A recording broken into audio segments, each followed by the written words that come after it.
what the judge did is he ordered that the Aliens Enemies Act of 1798 doesn't get the administration where it wants to go with these deportations. Initially, the U.S. Supreme Court said, well, we're going to kind of meet you halfway. All these cases are going to go to Texas. But they said at a minimum, these people get the rights to hearings. There's two really broad parts to the Aliens Enemies Act.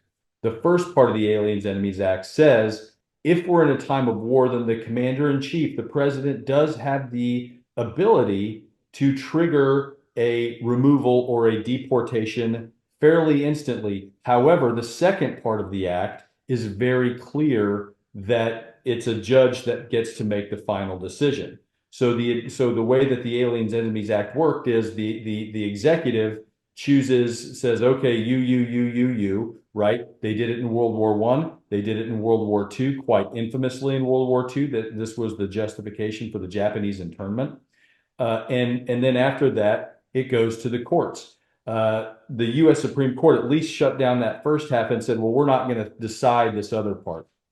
In Texas, this federal judge, this Donald Trump appointee said, yeah, but we're not at war.